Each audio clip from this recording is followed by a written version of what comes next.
Hey everybody, welcome back to Magic Orthodoxy. My name's David, and this is a deck review.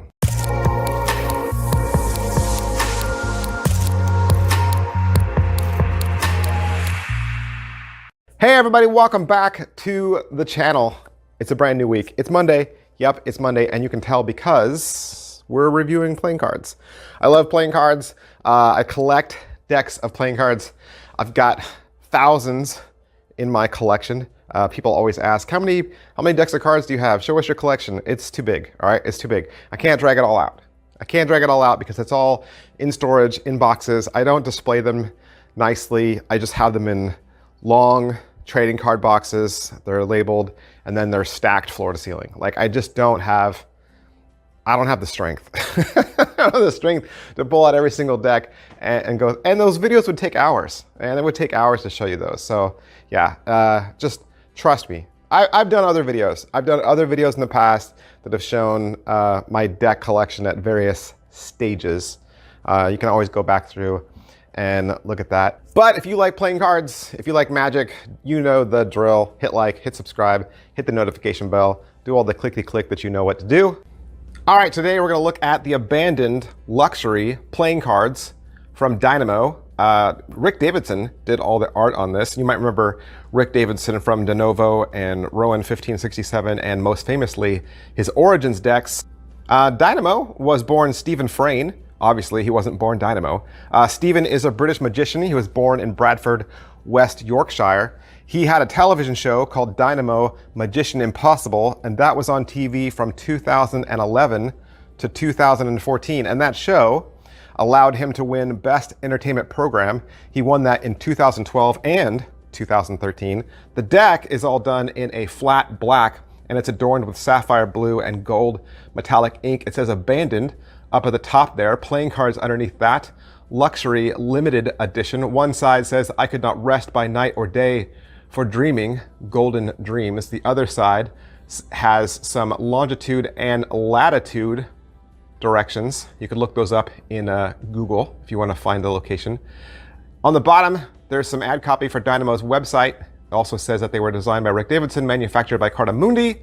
The back design, again, has that embossed gold, sapphire blue everywhere. There's two wrought iron gates that are flanked with winged gargoyles, and they are just such a beautiful representation of the art and detail that you're going to see throughout this deck. The tongue flap is a bright gold sun, and that's everything I can say about the tuck case. Let's break it open and look inside.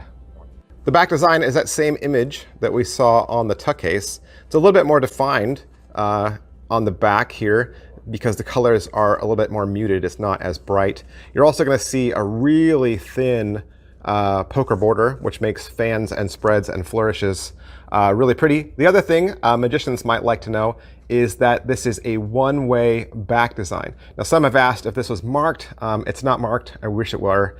It is not a marked deck, but it is a one-way back. With this deck, you'll get two extra cards. One is an abandoned advertisement card, and the other one is a red herring. Your jokers are two keys, one facing left, one facing right. They're also wrapped with ivy, just a little differently. They do say joker in each corner, one in a gold font, one in red, and underneath that it says abandoned playing cards. Your ace of spades is a nice, large pip. Has some ivy down at the bottom with a window there in the top. It says abandoned playing cards established in London. Going through the card faces, you're going to see standard layout and colorings. For the most part, everything should look like how you'd expect. The court cards are absolutely gorgeous. They're recolored, and I don't want you to think that they're standard faces because they're not.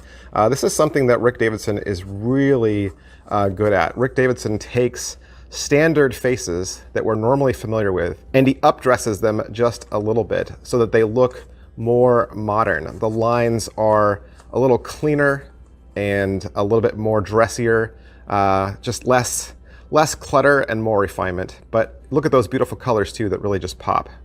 All right, so that's everything we can say about what the deck looks like, but you would still also like to know how the deck feels and how it handles. See, what I do that nobody else does is I weigh and measure them so that you know exactly how thick they are, because that's the one inconsistent thing from deck to deck, even from printer to printer, you know, even within their own house.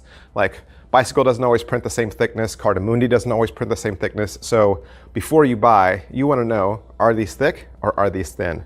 10 cards in the caliper come to 2.75. 2.75 is what you and I would consider to be a middle of the road thickness, okay? This is what we would say is a standard off the peg hook, off the shelf deck.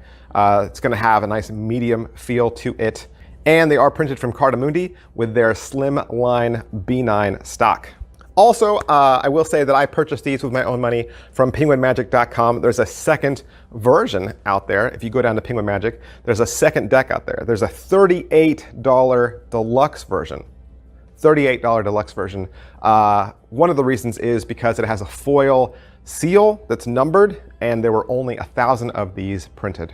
All right, that's everything I can say about the abandoned luxury playing cards from Dynamo. Like I said, I purchased mine from penguinmagic.com, and if you would like to purchase yours, I would suggest you go there too. Thanks, guys. I'll see you next time. Bye. But wait, do you want to learn more about the t-shirt I was wearing in today's video? Of course you do. That's from my Teespring store. If you scroll down into the description area, you can click any one of those t-shirt graphics. It'll take you out to Teespring and show you my Magic Orthodoxy apparel. That's right, I've got several different styles and colors and price points to choose from, including my King of Clubs Black Roses exclusive Daniel Schneider tee. If you appreciate what I do, that is a great way to support this channel. Thanks.